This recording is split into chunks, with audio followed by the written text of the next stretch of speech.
Vous écoutez En bonne santé, le podcast qui vous aide à le rester. Cet épisode vous est proposé par le mutualiste Avenir Mutuel.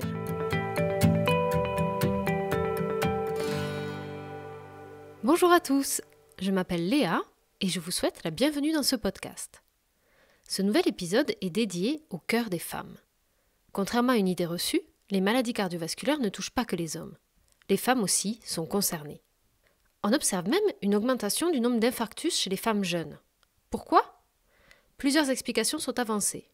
Leur risque est moins connu, leur hygiène de vie s'est détériorée ces dernières années et elles sont prises en charge plus tardivement. Pour en parler, je suis allée rencontrer le professeur Jérôme Roncalli, cardiologue au CHU de Toulouse et vice-président de la Fédération française de cardiologie. Il m'a confirmé l'ampleur du phénomène. Les maladies cardiovasculaires touchent les femmes et de manière beaucoup plus importante que ce que l'on peut l'imaginer, puisqu'effectivement, ce sont des maladies qui étaient réservées à l'homme, mais parce qu'on s'intéressait beaucoup moins à la femme. Et ça, c'est un vrai problème de santé publique à l'heure actuelle. Des efforts sont faits de manière considérable parce que c'est la première cause de décès chez la femme, les maladies cardiovasculaires. C'est 6 fois plus important que le cancer du sein.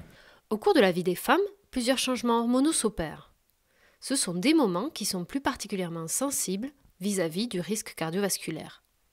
Il y a 3 périodes.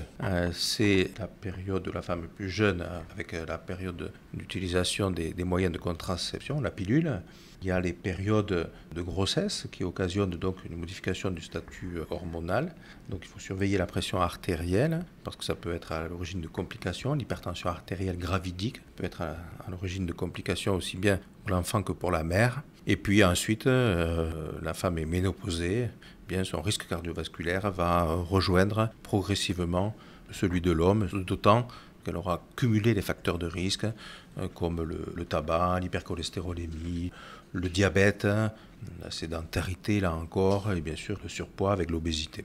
Le mode de vie joue donc lui aussi un rôle dans la survenue des maladies cardiovasculaires. Alors, prendre de bonnes habitudes permet de limiter son risque. Il faut bien sûr lutter contre les facteurs de risque qui pour l'essentiel sont assez similaires à ceux de l'homme. Mais après, il y a des facteurs un peu plus spécifiques, le stress, troubles du sommeil, sur lesquels on peut jouer indépendamment des différentes périodes que j'ai citées de contraception, de grossesse et de ménopause. Donc il y a de quoi faire. Il faut s'intéresser particulièrement à la santé de la femme et aux risques cardiovasculaires, notamment lorsqu'elle a fumé, lorsqu'elle est en surpoids, lorsque les activités physiques ont été diminuées. Il est aussi capital de se faire dépister. Il faut donc faire surveiller sa tension régulièrement par son médecin. Et il est aussi conseillé de faire mesurer sa glycémie et son taux de cholestérol grâce à une prise de sang. Mais ces contrôles, les femmes les font moins fréquemment que les hommes.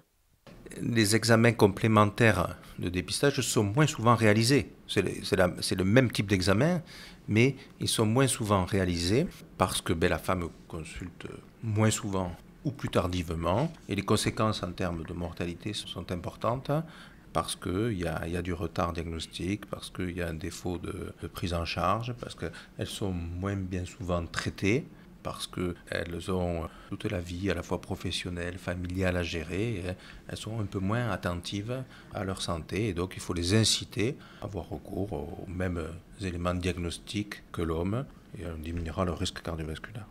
Pour sensibiliser les femmes, le professeur Jérôme Roncalli les encourage à utiliser un outil en ligne qui permet de mesurer son risque. Sur le site de la Fédération française de cardiologie, il y a un onglet qui s'appelle « Je me teste » qui permet en quelques minutes de renseigner des éléments sur le poids, la tension, les addictions, le tabagisme, etc.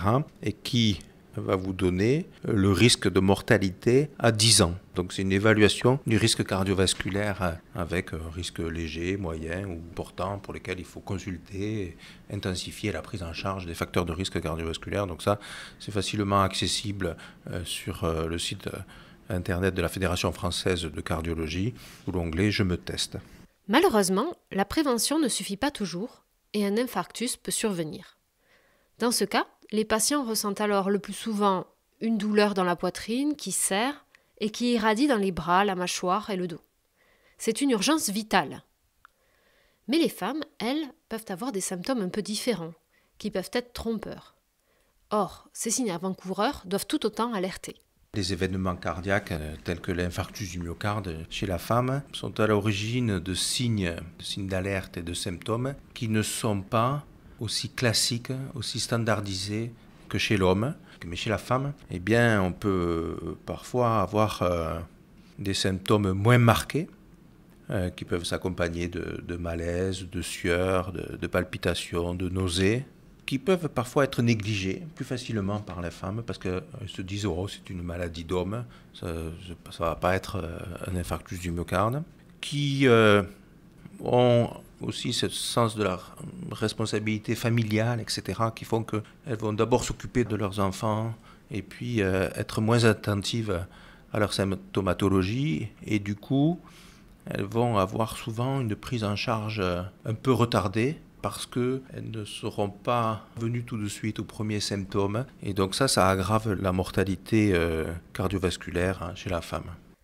Et après un accident cardiovasculaire, la période de réadaptation cardiaque est également importante pour retrouver un mode de vie sain et limiter le risque de récidive.